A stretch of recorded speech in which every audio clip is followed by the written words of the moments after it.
But I do, seriously though, I do have a nice girlfriend now. My girlfriend the other day, she wanted to talk about our differences, which I thought was weird. She's like, hey, let's talk about what makes us different and why that's cool. And I was like, all right. She's like, well, you're like short. I usually date tall guys, but that's really cool. What makes me different? And I was like, well, I usually try to date attractive girls, but, and that's not to say that you're unattractive. You're at least a 6, at least. She started crying. She's like, well, why don't you just go date a 10? I was like, well, if I could get a 10, I wouldn't be with you, sugar cakes.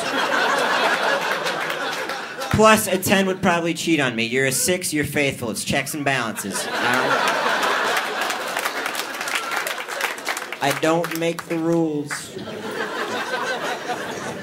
About a week ago, I was in LA on a Saturday night, a week ago from tonight, and I was going to go out. But then I started to get tired and feel kind of lazy, and I decided, forget it, I'm not going to go out. I'm just going to call it an early night. I got in bed, and then all of a sudden I started to feel like, you know, I'm young. I should at least be kind of adventurous. Maybe I'm, you know, being stupid. So I made up my mind. I decided, all right, I'm going to go out to a nightclub right now. And I go to the Standard. It's this big, hard to get into place. And I get right into the VIP room immediately. It's hard to get in there, but I get right in somehow. And I'm hanging out, and at the bar, Carmen Electra is hanging out at the bar right there. And I was just staring at her, and then at one point, people that she was talking to walked away, and she was there by herself. And I thought to myself, this is your chance. So I walked up to her, and I said, I'm sorry to interrupt you, but I'm a comedian. And she cuts me out. She says, I've seen you on TV. I was like, promising start, right? She didn't say if I was funny or not, but it was a good beginning. And we start talking, and I think there's kind of this like flirty vibe going on back and forth. And then this other girl comes out, this gorgeous blonde girl comes out and joins us. The three of us are talking, and Carmen Electra and this blonde start making out with each other right in front of me. And I'm looking at this, and I thought, I'm gonna do it. And I put my hand on Carmen Electra's ass. And the point of the story is that I'm very glad I didn't go out that night, because with masturbation, anything is possible. You can achieve your dreams. Oh, I'm married. When you get married, you gotta get the rings, right? You gotta get the rings. We headed off to the Reese Nichols, walk in the door. Immediately, the security guard stops us. I'm like, I am not here to rob the place. He sends over Blaine or Chet or whatever his whole name, and I explained to the guy, I was like, hey, we don't have a lot of money. I'm a comic.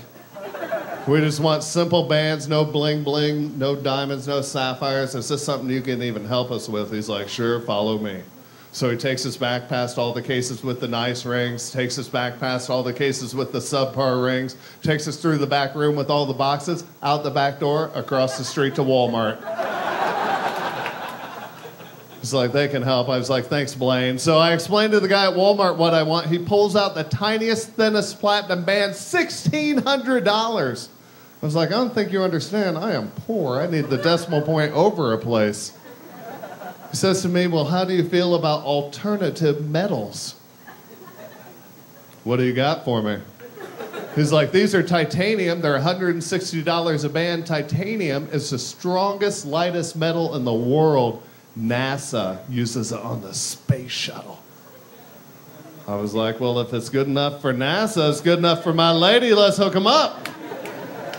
We bring the rings home. Next morning, sir, I wake up. My lady's making me breakfast, which never happens. I come downstairs. She's got the bacon. She's got the eggs. She's got the toast. She's got the flapjacks. I sit down. I start grubbing. Take a huge swig out of my orange juice. I spit it out. I'm like, what the hell is wrong with the orange juice? She's like, oh, that's Tang.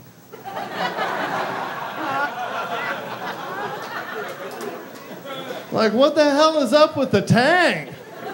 She's like, well, I figured if it's good enough for NASA, yeah, it's good enough for my man. So, yeah, she won that round. I had to get some drugs the other day, not the good kind either. I had to get some of that emergency contraception.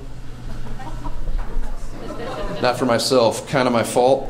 Point is, you gotta ask for it. It's behind the pharmacy stand. It's not next to the Snickers bars. They don't make it easy, you know.